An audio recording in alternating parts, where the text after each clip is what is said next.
तो अभी एक भजन होगा और भजन के साथ साथ सभी भाई बहन अपने अपने इष्ट का ध्यान करेंगे। ध्यान मूलम गुरोर्मूर्ति पूजा मूलम गुरुर्पदम मंत्र मूलम गुरुर्वाक्यम मोक्ष मूलम गुरुर्कृपा।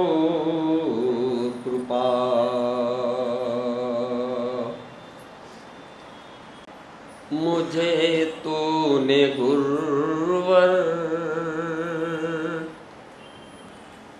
बहुत कुछ दिया है, तेरा शुक्रिया है, तेरा शुक्रिया है। मुझे तूने गुरुवर बहुत कुछ दिया है, तेरा शुक्रिया है, तेरा शुक्रिया है। न मिलती अगर मुझको इमदाद तेरी, तो जमाने में क्या थी औकात मेरी। न मिलती अगर मुझको इमदाद तेरी, तो जमाने में क्या थी औकात मेरी। मुझे तूने जीने के काबिल किया है,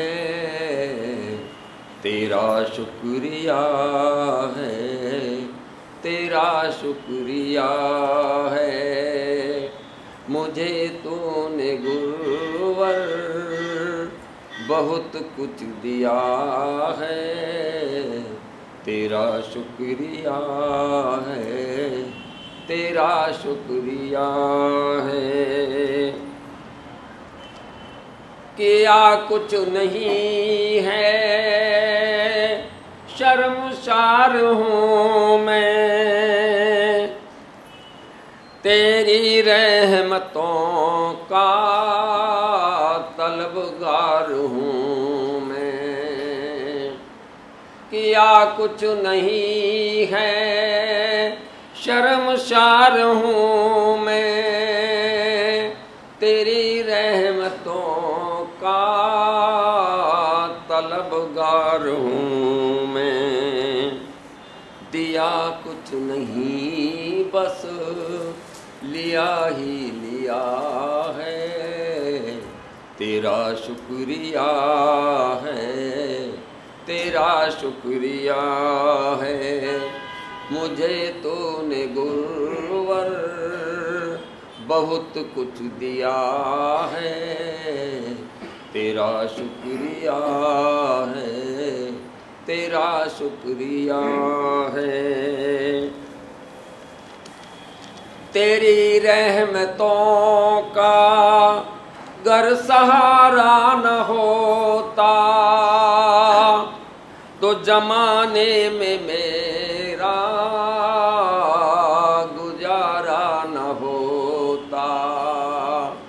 तेरी रहमतों का गर सहारा न होता, तो जमाने में मेरा गुजारा न होता। उसे क्या कमी है जो तेरा हो गया है, तेरा शुक्रिया है, तेरा शुक्रिया है। उसे क्या कमी है जो तेरा हो गया है, तेरा शुक्रिया है, तेरा शुक्रिया है। मुझे तूने गुरुवर बहुत कुछ दिया है, तेरा शुक्रिया है, तेरा शुक्रिया है। अनंगपुर की पावन धरा मिल गई है, मेरे मन की हर एक कली खिल गई है। आनंद योग का ये सिलसिला दिया है, तेरा शुक्रिया है, तेरा शुक्रिया है। मुझे तूने गुरुवर बहुत कुछ दिया है, तेरा शुक्रिया है, तेरा शुक्रिया है।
पूजनीय माता और बंधुओं,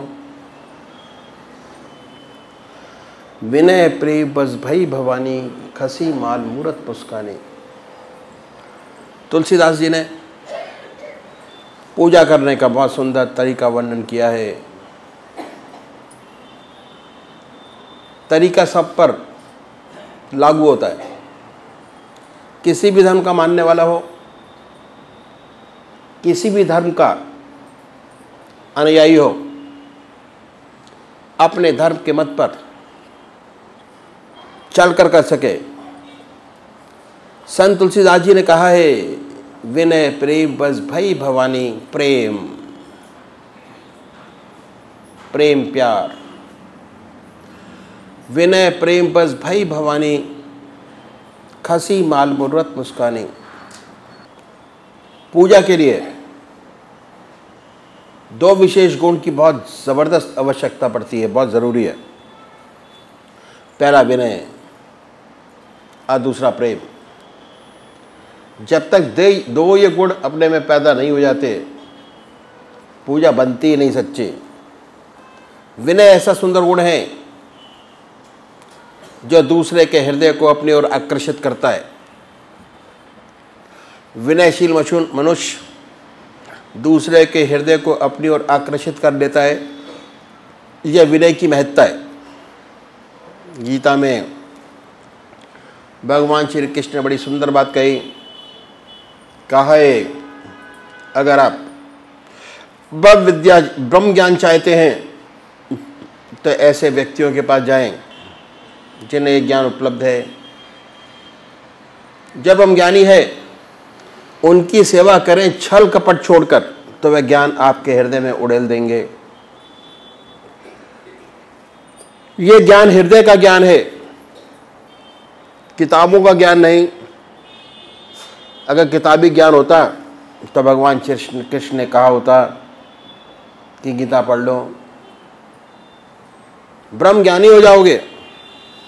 ये हृदय का ज्ञान है, हृदय से आता है। संतों का हृदय निरंतर भगवान की याद में लगा रहता है। यही संत की परिभाषा है। संत वो है जिसका हृदय परमात्मा की याद में डूबा रहता है। चलते फिरते, खाते पीते, सोते जागते निरंतर ईश्वर की याद में उसका मन लगा रहता है।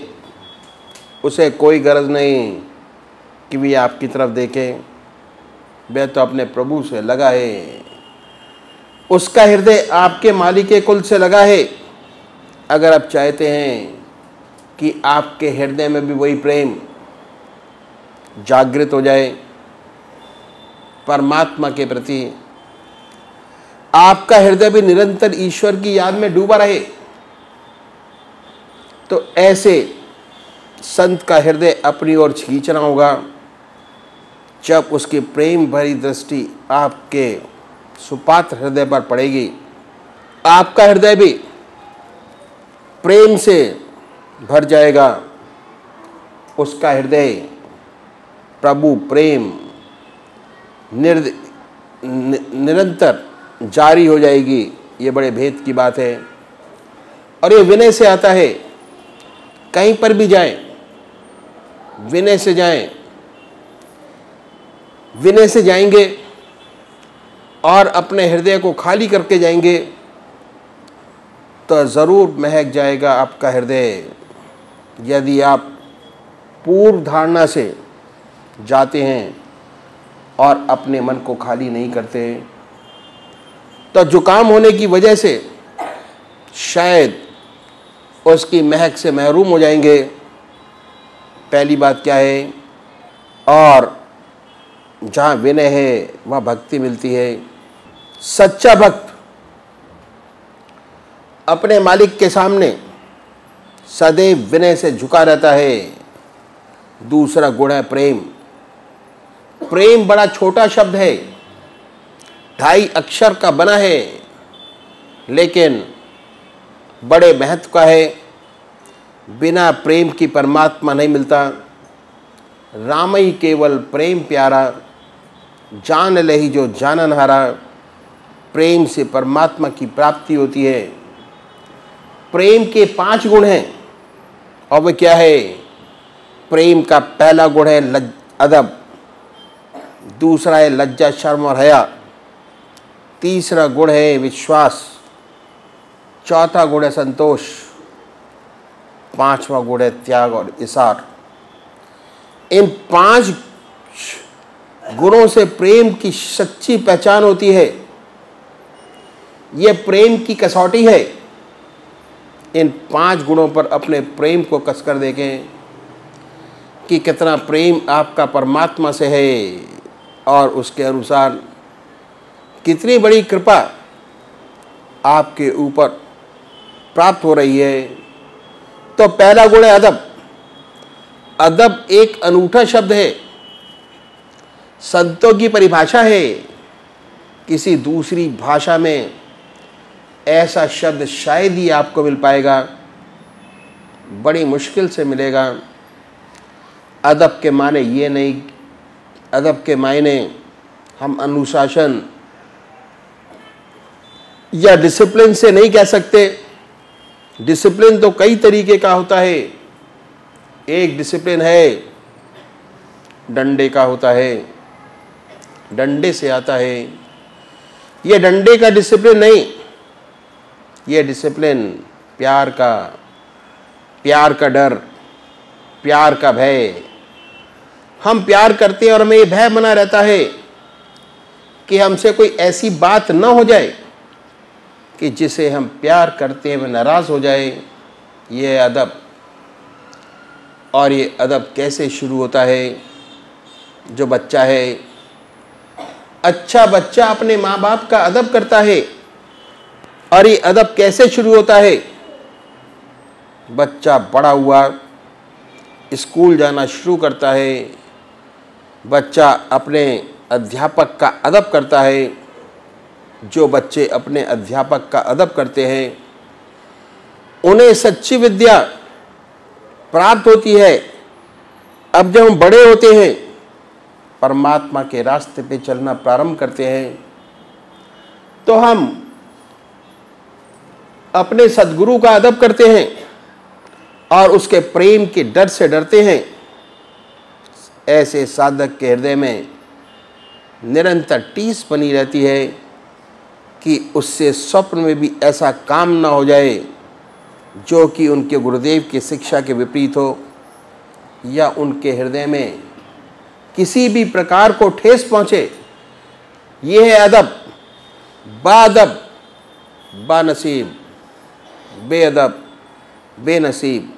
जो अदब निभाते हैं, भाग्यशाली होते हैं, उनको हर प्रकार की कृपा परमात्मा से दुनिया और दीन में प्राप्त होती है।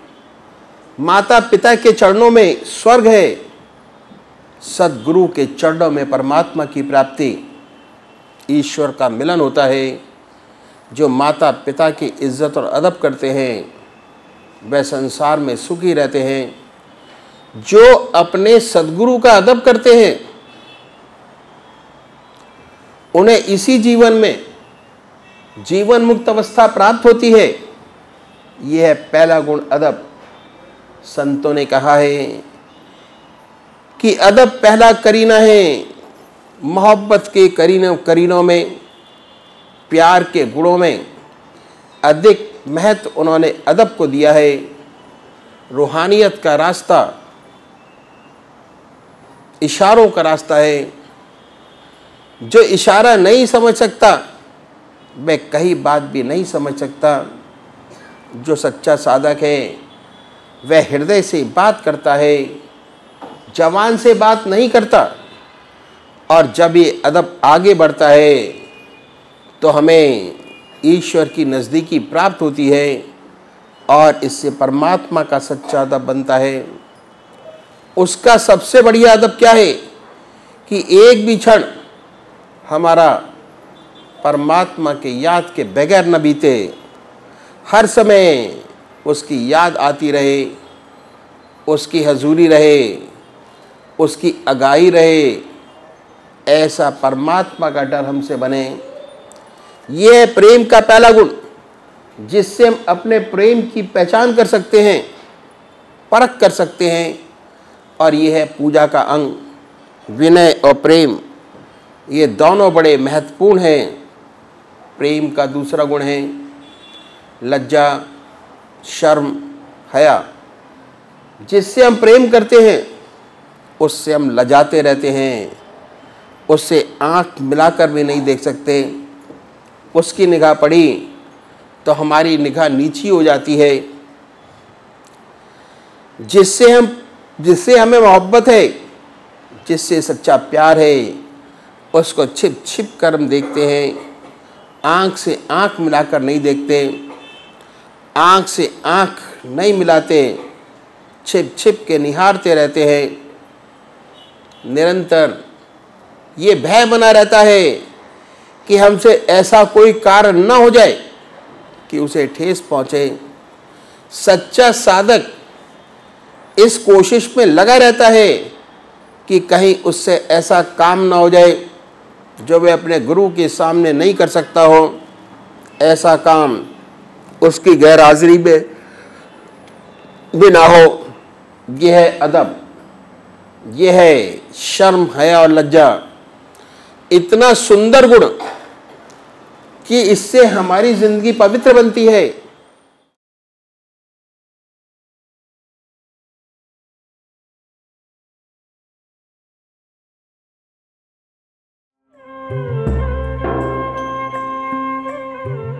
ध्यान योग के कार्यक्रम आनंद योग से निशुल्क जुड़ने के लिए संपर्क करें 9810239677।